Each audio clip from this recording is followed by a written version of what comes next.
Boa noite, meu irmão, minha irmã. Você está conosco em nossa reitoria de São Miguel, na nossa escola de formação permanente. Muito boa noite a você que está chegando agora. Estamos juntos a partir de agora com mais uma aula sobre o Catecismo da Igreja Católica. Estamos seguindo o estudo do Catecismo da Igreja, aprofundando a doutrina da Igreja Católica a cada aula. Segunda-feira passada não tivemos aula porque estávamos transmitindo a missa de abertura do novenário de Nossa Senhora do Livramento, padroeira de Arco Verde. Voltamos então nesta quarta-feira a retomar nossos estudos e hoje o tema é bem interessante, vai falar sobre coisas muito profundas sobre a nossa vida cristã, como por exemplo os anjos, os arcanjos, a criação, a dimensão toda dos anjos no contexto da igreja. Quero lhe convidar então para que esteja conosco nesta aula, discutindo sobre essas questões ligadas aos anjos e outros temas ligados ao catecismo. E para isso, quero lhe convidar para que desde agora, no nosso Facebook, possa colocar a sua identificação, a cidade onde você está, onde você nos assiste agora, pode colocar no Facebook ou no YouTube também, colocando a sua cidade onde você está. Em que lugar você está? Cidade e estado. Só para a gente se situar um pouco onde é que nós estamos e com quem nós estamos conversando, dialogando nesta aula. Vou lhe convidar então a fazer inicialmente a oração inicial para que a gente possa, sob a luz da palavra de Deus e da imagem do crucificado que está aqui conosco, nós possamos invocar o Espírito de Deus para os estudos desta noite. Em nome do Pai, e do Filho, e do Espírito Santo. Amém. Vinde, Espírito Santo, enchei os corações dos vossos fiéis e acendei neles o fogo do vosso amor. Enviai, Senhor, o vosso Espírito, e tudo será criado, e renovareis a face da terra. Oremos.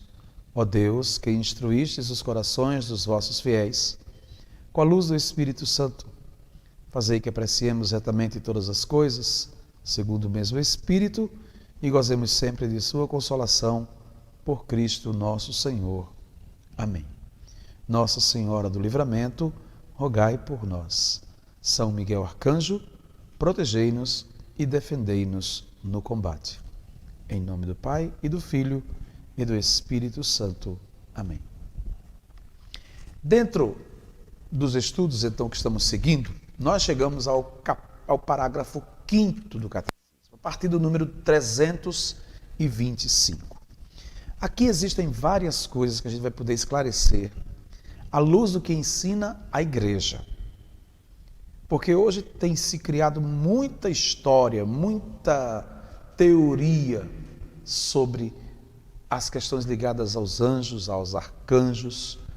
E a gente vai ver no Catecismo o que de fato diz a Igreja, sobre esta realidade. Então, o parágrafo 5º, vai tratar sobre o céu e a terra. Nós estamos estudando passo a passo os símbolos. O que é o símbolo? A profissão de fé. E destacando dois deles, que tiveram vários outros ao longo da história, nós tivemos vários, mas dois deles o Catecismo destaca. O símbolo apostólico e o símbolo niceno-constantinopolitano. Os dois credos que a gente normalmente reza nas situações comuns e naqueles momentos mais solenes da igreja também, a gente reza o credo niceno. Dentro disso se diz, creio em Deus Pai. Nós já vimos o que é crer, já vimos quem é Deus e já vimos o Pai. Vimos que Ele é todo-poderoso, nas aulas passadas, Criador, e agora a gente vê do céu e da terra. Criador do céu e da terra. O credo professa isso, dizendo que Deus é Criador do céu e da terra. E o niceno diz assim, de todas as coisas visíveis e invisíveis. Então, para nós, o ponto inicial de reflexão é tudo que existe no mundo tem sua origem em Deus. Foi criado por Deus. Seres visíveis e seres invisíveis. E aí, a gente vai entender o que é o céu e o que é a terra. O que é que diz o Catecismo da Igreja Católica sobre o que é o céu e o que é a terra? O que é que você entende quando fala de céu? Muita gente acha que é aquela superfície azul que a gente levanta os olhos e enxerga uma superfície do firmamento. Naturalmente, isso é uma ingenuidade, porque o céu não seria somente essa parte azul. Aliás, nem é um lugar físico especificamente falando. Vamos ver no Catecismo, a partir do número 326, o que diz o Catecismo. Diz assim: na Sagrada Escritura, a expressão céu e terra significa tudo aquilo que existe, a criação inteira. Então é um cosmos, é uma realidade completa. Tanto é que a gente não vive só para cá. A gente vive num universo feito de imensos mistérios, muitos deles não desvendados ainda pelo ser humano. Tamanha é a obra da criação, profunda é a obra da criação, o ser humano não abarca tudo isso. Mas o Catecismo diz que céu e terra é tudo aquilo que existe, a criação inteira. E é o nexo no interior da criação que ao mesmo tempo une e distingue céu e terra. A terra é o mundo dos homens. O céu, ou os céus, pode designar também o firmamento, mas o lugar próprio de Deus, vosso Pai que está nos céus. E por consequência também o céu, que é a glória escatológica, o fim último nosso. Enfim, a palavra céu indica o lugar das criaturas espirituais, os anjos que estão ao redor de Deus. Aí você, por favor, pare comigo e pense em uma coisa agora. Quando a gente fala em céu, o Catecismo está dizendo que o céu é o lugar dos seres espirituais. Isso mexe com muita coisa. Quando alguém diz assim, eu quero ir para o céu, meu lugar é o céu, o que uma pessoa dessa imagina? O que se passa na cabeça de alguém quando diz, o meu desejo é ir para o céu? A Adriana Arides tem uma canção chamada Lindo Céu, que diz assim: por sobre as nuvens existe um lindo céu, maravilhoso céu, morada dos anjos. Existe um trono, onde o rei está sentado à direita de Deus. Céu, um lindo céu, é o lugar onde eu quero estar. Aí no Catecismo fica claro para nós que a dimensão celestial, quando se fala em céu, a gente está falando do lugar onde as criaturas espirituais habitam, que estão ao redor de Deus. Quem são essas criaturas? Os anjos. Agora vamos parar e pensar uma coisa. Eu estou numa reitoria que tem um arcanjo como padroeiro. E aí entra uma coisa, o que a gente imagina ser um anjo? Sabe por que a gente precisa pensar muito sobre isso? Porque hoje em dia estão distorcendo muito a imagem de anjo. Eu não sei se você lembra agora há pouco, que teve essa história desse cabelo na Bíblia, que o cabelo era de um anjo. Isso vai ser desmentido daqui a pouco com o Catecismo. Imaginar que teve um monte de católico acreditando nisso, tomando água de copo, cabelo de Bíblia, etc. Imaginar que teve um monte de gente católica que tem um catecismo que explica isto e andou por aí acreditando nessa história. O que é isto que está acontecendo? Falta de formação. Uma pessoa orientada, consciente da sua doutrina, não dá ouvidos a isso não. Eu fiquei impressionado com a quantidade de católicos e gente até que eu nem imaginava que pudesse dar ouvidos a isso, chegar para mim e dizer, padre, essa história é verdadeira mesmo, não pode acontecer isso não. Espera aí, minha gente, cabelo de anjo. Está faltando alguma coisa. Na formação desse povo, o catecismo recebido foi insuficiente. O que foi ensinado como criança foi insuficiente. Parece que não deu para aprender tudo, porque imaginar que anjo tem cabelo, só uma pandemia como o coronavírus podia provocar uma insanidade dessa, uma insensatez dessa natureza, a ponto da gente pensar que um anjo tenha cabelo. Anjos são seres espirituais. E seres espirituais não têm forma corpórea. Mas, padre, por que tem os anjos com as asinhas, com isso, com aquilo? Isso é criação no imaginário humano. É aquilo que o ser humano concebe como ideia. Mas os anjos não têm forma corpórea. Veja o que diz o Catecismo, no ponto 327. A profissão de fé do Quarto Concílio de Latrão afirma que Deus criou conjuntamente do nada, desde o início do tempo, ambas as criaturas, a espiritual e a corporal, isto é, os anjos e o mundo terrestre. E em seguida, a criatura humana que tem algo de ambas, por compor-se de espírito e corpo. Aqui é muito importante ver isto. Um ser humano não é formado apenas de corpo. Mas há muita gente que se comporta assim hoje, como se a vida fosse só aqui. Daí as preocupações com riquezas, com ter, com poder, com isso, com aquilo, com ajuntar dinheiro, sabe, para satisfazer os prazeres ou a vontade do corpo. A gente não é só corpo.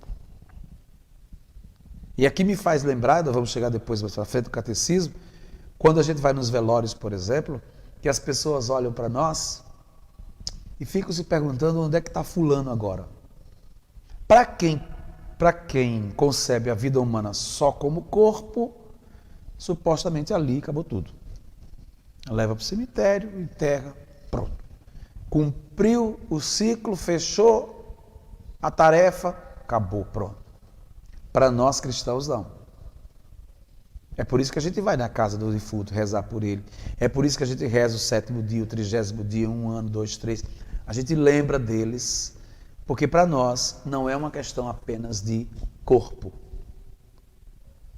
Morreu, acabou. É diferente de um animal.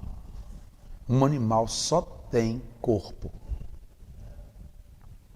Tanto é que quando morre, a gente não tem cemitério para animal, não tem 7º dia de animal, não tem encomendação de corpo de animal. Porque animal só tem corpo. Não tem espírito. Por isso que nós vamos ver daqui a pouco no catecismo que na obra da criação, hierarquicamente falando, Deus foi criando do menos perfeito ao mais perfeito. Isso o catecismo afirma categoricamente. Nós vamos ver daqui a pouco. Bom, então o ser humano, fica claro para a gente, nesse ponto 327, que ele é formado de corpo e espírito, certo? As duas coisas fazem parte da estrutura de um ser humano, qualquer que seja a pessoa. Nós não podemos prescindir da ideia de que ele seja formado assim. Todo ser humano é formado entre corpo e espírito. Mas existem os seres, então, chamados as criaturas espirituais. E a gente vai falar sobre os anjos. Quantos existem? Tem nome? Quem são?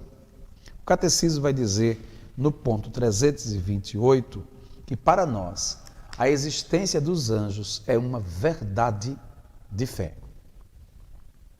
Uma verdade de fé. Certo? De tal maneira que os anjos, eles não são uma ficção bíblica ou uma invenção da igreja. Para nós, católicos, anjos existem. Primeira coisa, para ficar claro para a gente. Agora, de que jeito existem? A existência dos seres espirituais não corporais, que a Bíblia chama habitualmente de anjos, é uma verdade de fé para a igreja. O testemunho da Escritura a respeito dos anjos é tão claro quanto a unanimidade da tradição. Então, é com base na Bíblia e na tradição da igreja que a gente afirma: os anjos existem. De que maneira? Veremos. Mas o primeiro momento para nós é importante deixar claro: os anjos existem. E nós católicos concebemos isto como uma verdade de fé. Segue o texto. Quem são os anjos? O catecismo vai dizer assim: Santo Agostinho diz a respeito dos anjos o seguinte: anjo, a palavra anjo é uma designação de encargo, não de natureza. Explicando melhor isso aqui. O nome anjo não é o que ele é, mas é o que ele faz e o que ele significa. A palavra anjo significa mensageiro. Aquele que leva uma boa notícia. Por isso que é de encargo o nome, não de natureza. Continua o catecismo. Se perguntares pela designação da natureza, o anjo é um espírito. Se perguntares pelo encargo, é um anjo, um mensageiro. É um espírito por aquilo que é, e é anjo por aquilo que faz. Santo Agostinho vai explicar isso assim. Um anjo é um espírito naquilo que ele é. Porém, a sua missão dá a ele este nome de anjo, porque anjo, a palavra anjo, significa mensageiro. De tal maneira, quando alguém diz assim, fulano na minha vida é um anjo, deveria ser alguém que traz uma boa notícia para a pessoa. Deveria ser alguém que está ali junto, trazendo a boa nova para alguém. Daí que o anjo é um espírito, diz o catecismo. Segue o texto então com a gente aqui. Por todo o seu ser, os anjos são servidores e mensageiros de Deus. Servidores e mensageiros de Deus. Grave bem isso para poder entender depois, do ponto de vista bíblico, como é que os anjos atuaram na obra da salvação dentro do contexto bíblico. Porque contemplam sem cessar a face do meu Pai que está nos céus, diz Jesus em Mateus 18, são heróis fortes que executam suas ordens, obedecendo sua palavra, diz o Salmo 103. Exatamente isto. Quem são os anjos? Mensageiros de Deus. E aí o ponto 330 diz, como criaturas puramente espirituais, eles são dotados de inteligência e vontade. São criaturas pessoais e imortais. Superam em perfeição todas as criaturas visíveis. Disso dá testemunho o brilho de sua glória. Ou seja, os anjos são superiores a nós. O Salmo 8 na Bíblia vai dizer que Deus nos fez um pouco abaixo dos anjos. Na escala da hierarquia da criação, nós estamos no segundo ou terceira escala, porque Deus fez os anjos e depois nós, humanos. Estamos abaixo, pouco abaixo dos anjos, diz o Salmo 8, vós nos fizestes, coroando-nos de glória e de esplendor. Veja a importância do ser humano no contexto da criação, no contexto da Sagrada Escritura e no contexto do catecismo. Veja a importância do ser humano e o que a gente tem feito hoje com este ser humano. Aí vem, ponto 331. Jesus e os anjos. Os anjos foram feitos para servir a Jesus. A Sagrada Escritura tem várias passagens sobre isso e o catecismo vai dizer que Cristo é o centro do mundo angélico. Os anjos são seus. São feitos para adorar a Deus, para servir o Senhor. Essa realidade de fé a igreja proclama, professa dentro disso. São seus porque foram criados por Ele e para Ele. Lá na carta de São Paulo aos Filipenses, nós vamos encontrar isso de forma muito, aliás, Colossenses, de modo muito claro, que Deus criou as coisas por meio de Cristo e para Cristo. Foram feitos por Ele. São seus porque Ele os fez mensageiros de seu projeto de salvação. Não são, pergunta a carta aos Hebreus, não são todos eles espíritos servidores enviados a serviço daqueles que deverão herdar a salvação? Ou seja, os anjos têm um papel fundamental diante de Jesus. Além de servi-lo, são mensageiros de Deus para anunciar o projeto de salvação. Seguindo em frente, eles anunciaram, diz o ponto 332, eles anunciaram a salvação de longe ou de perto, servindo ao desígnio divino de sua realização. Aí vem os exemplos bíblicos. Fecharam o paraíso terrestre, protegeram Ló, salvaram Agar e o filho, seguraram a mão de Abraão quando foi executar o seu filho Isaque, comunicaram a lei por seu ministério, conduziram o povo de Deus, anunciaram nascimentos e vocações, assistiram aos profetas, só para citar alguns exemplos do que os anjos fizeram na Sagrada Escritura ao longo dos textos bíblicos. E por fim, destaca-se um anjo chamado Gabriel, que vem anunciar a Maria o nascimento, a encarnação do Verbo e ao mesmo tempo o nascimento de João Batista, dizendo que Isabel, parenta de Maria, estava grávida no 6º mês daquela que era considerada estéril. Então, Gabriel anuncia a Maria 2 nascimentos, o de João Batista e o dela, do filho dela, de Jesus, no caso. Vem Gabriel anunciar isso aí. E aí nós vamos entender que desde a encarnação até a ascensão, então os anjos vão percorrendo e perpassando os textos bíblicos, sempre na ótica de servir a Cristo e de ser mensageiro de sua mensagem, de fato, ao mundo, dentro do contexto bíblico. Aí vem os anjos na vida da igreja.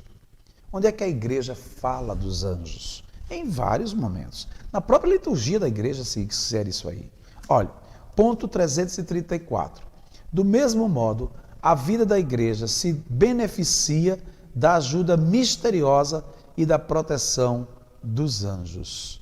Isso a gente vai encontrar nas passagens de Atos dos Apóstolos, em vários textos de Atos dos Apóstolos, vamos encontrar isto.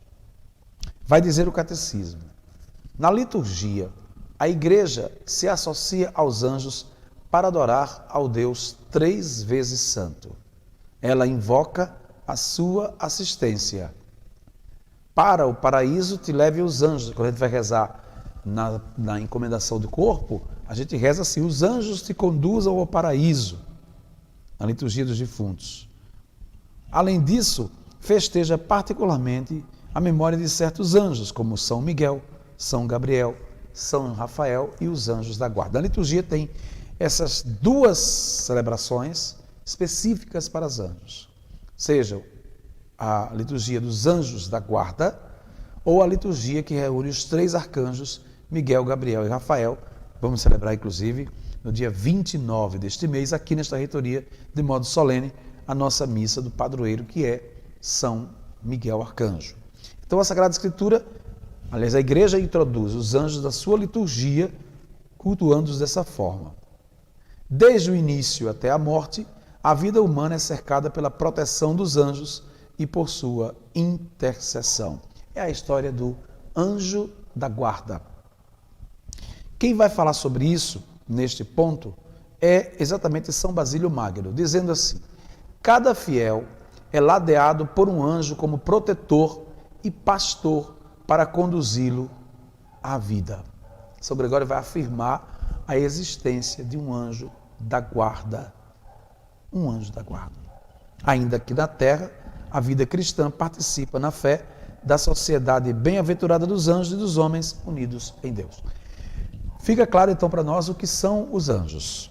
Seres espirituais que adoram a Deus, mas que também são mensageiros de Deus ao longo dos tempos da mensagem salvífica do Senhor. Isso fica claro para nós. O catecismo segue falando sobre o mundo visível. E é sobre este ponto que agora falo com você, sobre o mundo visível. Preste atenção nisso aqui agora, veja. Quando nós lemos o relato da criação do mundo, a gente vai destacar várias coisas. Já ficou claro para todo mundo que os seres visíveis e invisíveis são criados por Deus. Nós falamos dos invisíveis. Agora o mundo visível, vai dizer o catecismo. A Escritura apresenta a obra do Criador como uma sequência de 6 dias de trabalho que terminam com o 7º dia, que é o descanso. Não é? E aí o texto vai dizer que essas verdades permitem reconhecer a natureza profunda da criação, seu valor e sua finalidade que é própria, que é a glória de Deus. Já vimos isso na aula passada, que as coisas criadas por Deus são para a sua glória. Este mundo visível, diz o catecismo no ponto 338, não existe nada que não deva sua existência ao Deus Criador. Isso fica claro para nós. Todas as coisas criadas foram por Deus, criadas por Deus, e não se pode negar disso, não se pode negar essa realidade de fé.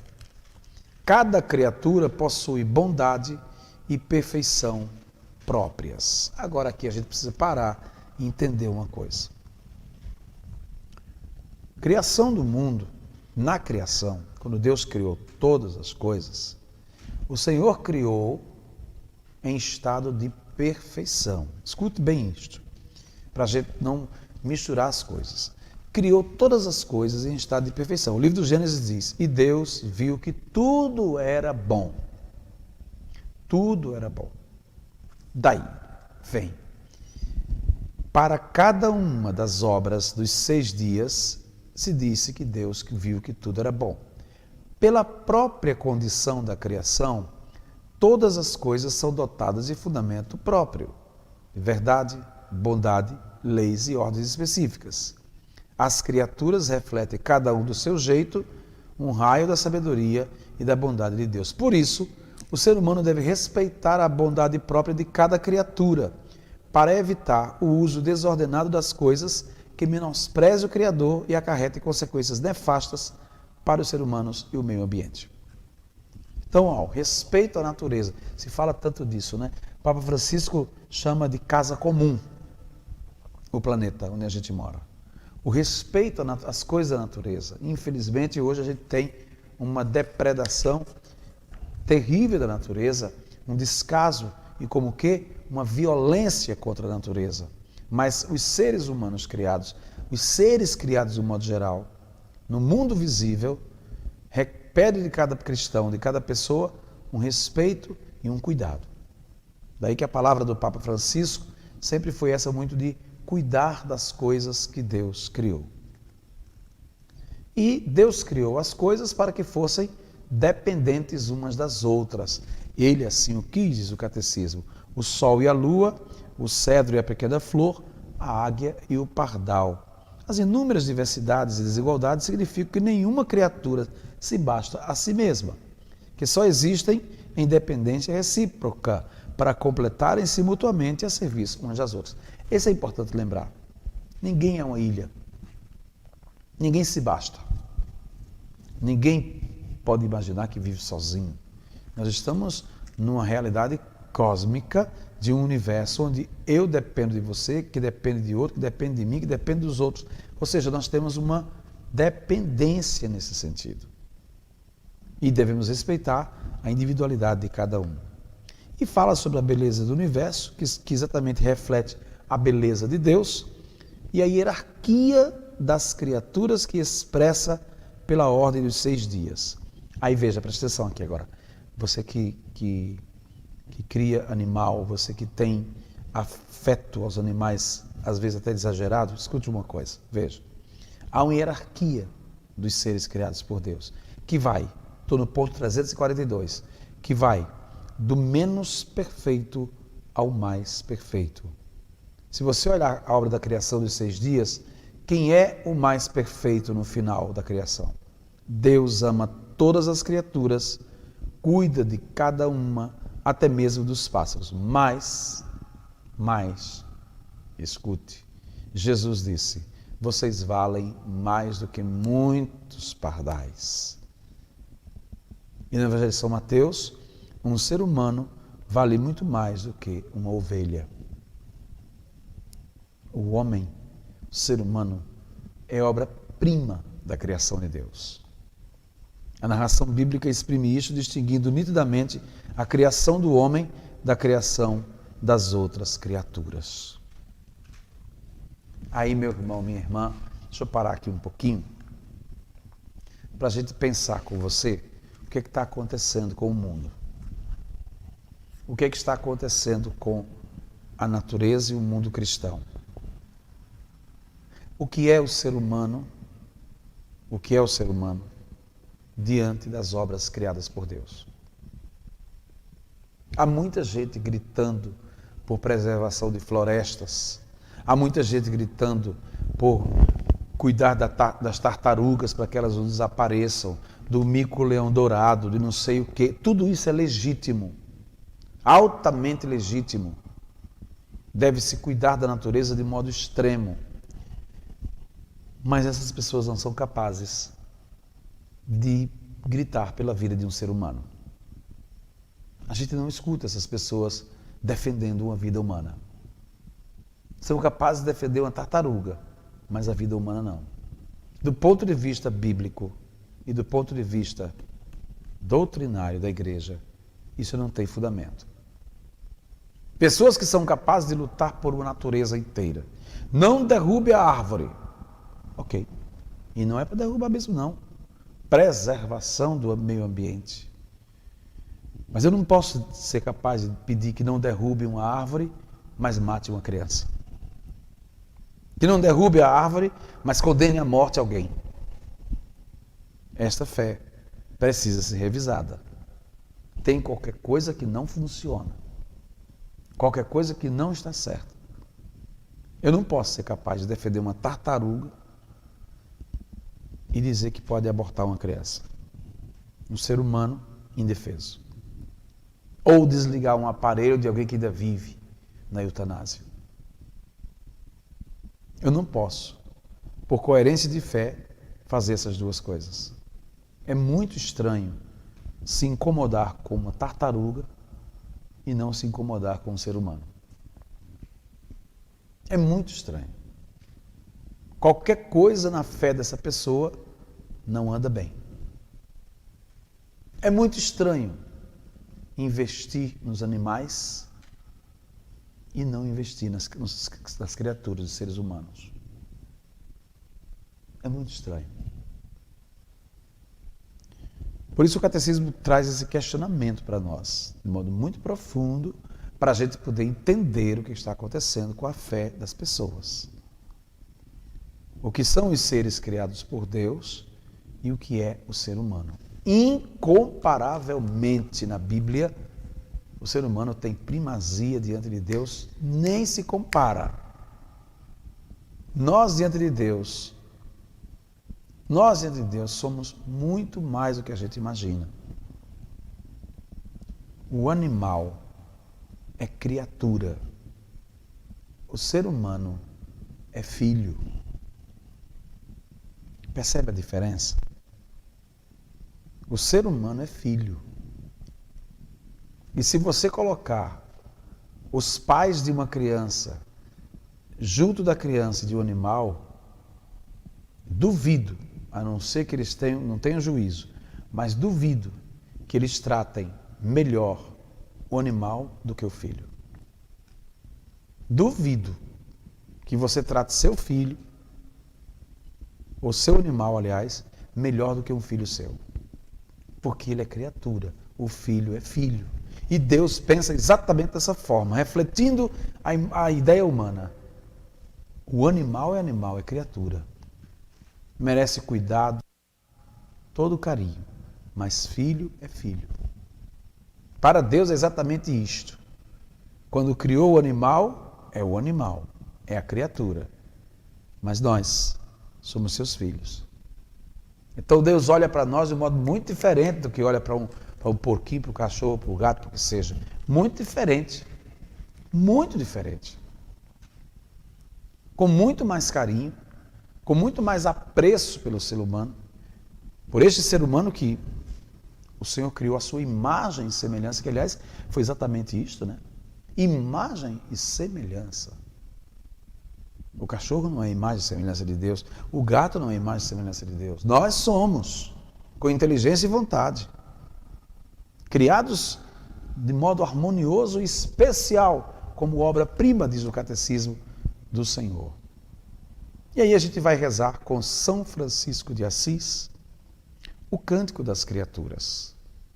Que é bonito, aqui no ponto 334, a gente tem esse texto bonito, que nos faz lembrar exatamente São Francisco de Assis, no Cântico das Criaturas.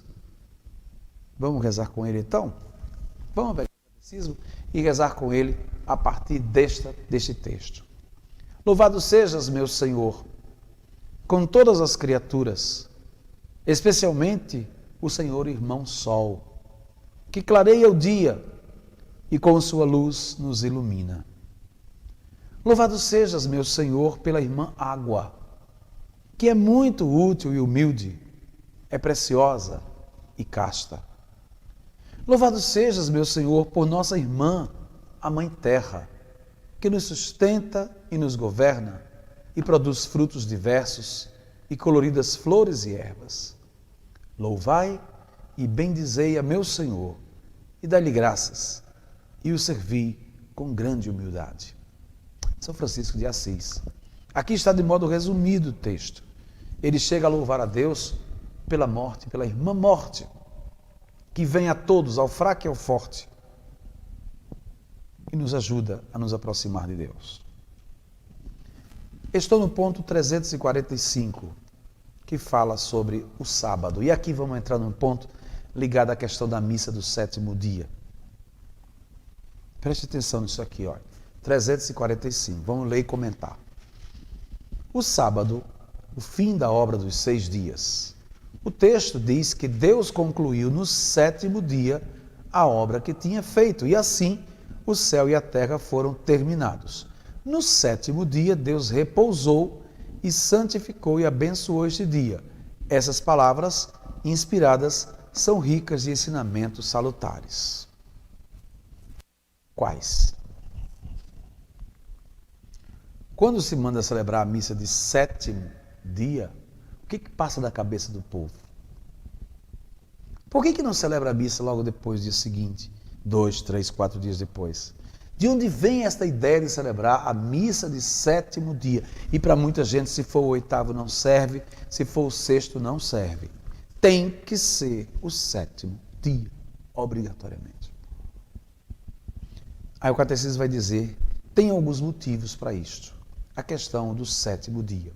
Na criação, Deus depositou um fundamento e leis que permanecem estáveis.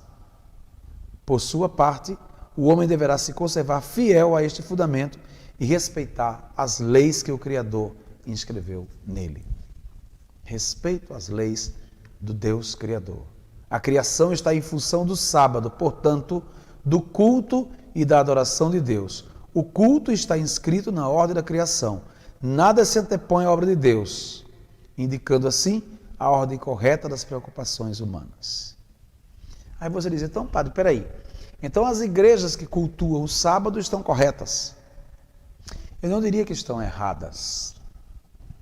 Eu diria que elas seguem o princípio do Antigo Testamento.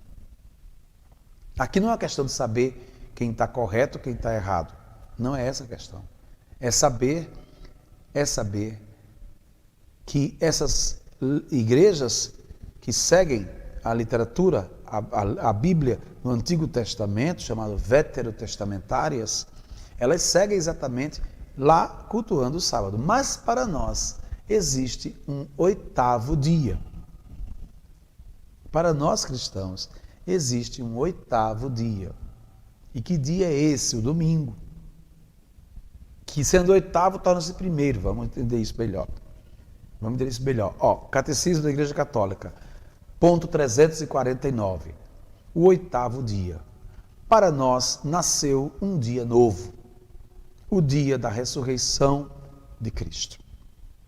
O 7º dia encerra a primeira criação. O 8º dia dá início a uma nova criação. Assim, a obra da criação culmina na maior obra da redenção. A primeira criação encontra seu sentido e seu ponto culminante na nova criação de Cristo, cujo esplendor ultrapassa o da primeira. Isso a gente canta na vigília pascal, né? Na oração depois da primeira leitura. Então, para nós cristãos, é muito mais importante o dia que Jesus surgiu para a vida da morte do que o dia que Deus descansou. É muito mais importante para nós o sentido da ressurreição do que o repouso de Deus. Lá no Gênesis, no 7º dia. É por isso que para nós é importante o 8º dia, que para nós termina sendo o primeiro dia da semana, que é o domingo. Daí que vem a importância do domingo, o domingo, que é importante para nós. Agora eu quero lembrar uma coisa aqui, deixa eu lembrar para você uma coisa importante, né? O que é o domingo para nós cristãos, nós católicos? A missa dominical, ela tem um sentido muito especial e muito diferente. Muito diferente. Ir à missa no domingo é diferente de ir à missa na semana. É claro que nesse período agora de pandemia, aqui em nossa Diocese de Pesqueira, o seu bispo deixou as missas dominicais, as missas semanais com preceito dominical. Isso ficou assim. Ficou assim definido. De tal maneira que a gente entende que o domingo para nós é importante. É o dia do Senhor. Então, a missa dominical é incomparável. No período da pandemia, estão equiparadas as missas do domingo com a semana, aqui na Diocese.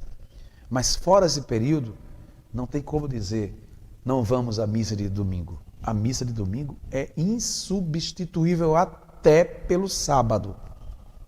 Até pelo sábado. Há muita gente que costumava ir, vou no sábado para domingo ficar livre. Livre de quê? O que é que lhe prende?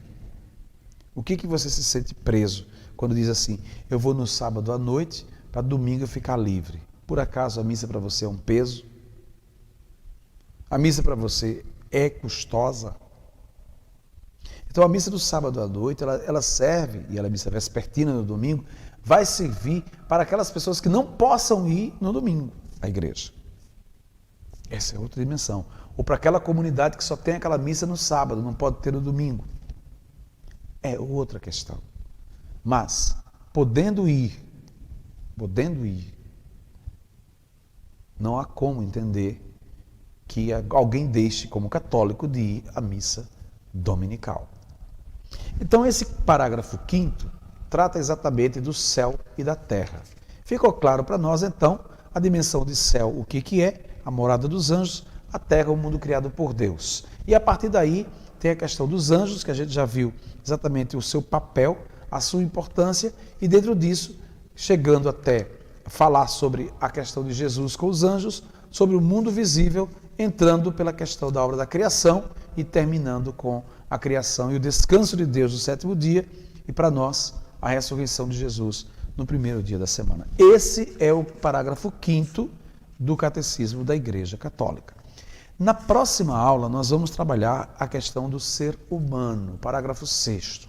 E aí vem toda a questão antropológica, a questão de ser imagem de Deus, a questão que vai entrar de uma alma e um corpo. Vamos entender melhor na próxima aula o que é alma e o que é corpo no ser humano. Qual a diferença entre alma e espírito, por exemplo? O que é diferente, né? A próxima aula vai tratar sobre essas questões. Entraremos também sobre a questão da criação do gênero humano. Homem e mulher os criou dentro do princípio da criação. O homem no paraíso, e aí vai toda a dimensão até chegar ao pecado. A próxima aula, então, vai ser sobre essa dimensão da criação do ser humano e todas as consequências desta criação, que foi a última obra de Deus a ser criada. Bom, antes de terminar, eu vou ainda lembrar a você algumas coisas. Nós estamos prosseguindo com a nossa Quaresma de São Miguel, rezando todos os dias, nos dias de segundas, quartas, sextas e sábados, estamos rezando às 3h30 da tarde, e estamos rezando nas terças e quintas à noite, dentro da celebração da Santa Missa. Nós estamos preparando a festa de São Miguel. E a festa de São Miguel vai ser em 2 momentos diferentes. O primeiro, no dia 29, para o qual eu quero convidar você, naquela terça-feira, a rezar conosco a solenidade de São Miguel Arcanjo. Nós vamos inaugurar o espaço da festa, a missa já será lá no espaço da festa, onde a gente vai fazer toda a festa ali dentro. Depois, os dias 1, 2, 3 e 4, nós vamos ter a festa propriamente dita, com quermesses, com lives, com celebrações, com mesas redondas, debates, discussão sobre temas da atualidade ligados à nossa mística e ao nosso carisma da reitoria. Enfim, tem vários momentos diferentes em nossa realidade que vamos viver de 1 a 4 de outubro, para os quais, esses dias, eu convido você a estar conosco, participando destes momentos importantes em nossa comunidade. Amanhã é quinta-feira, a gente vai se encontrar à noite para a celebração da Santa Missa. E dentro da missa, nós vamos rezar a Quaresma de São Miguel no seu 29º dia. Vamos rezar, já estamos nos aproximando, estamos indo para o final da Quaresma de São Miguel. Eu me despeço de você, agradecendo a você que esteve conosco nesta noite, convidando você a estar conosco na próxima segunda-feira para mais uma aula de Catecismo da Igreja Católica e pedindo a Deus que possa abençoá-los nesta noite por intercessão de São Miguel Arcanjo. O Senhor te abençoe e te guarde, volte para ti o seu rosto e se compadeça de ti, o Senhor te dê a sua paz. Ele te abençoe, em nome do Pai, e do Filho, e do Espírito Santo. Amém. Uma boa noite a todos e até amanhã na Santa Missa, às 19 horas. Fique com Deus.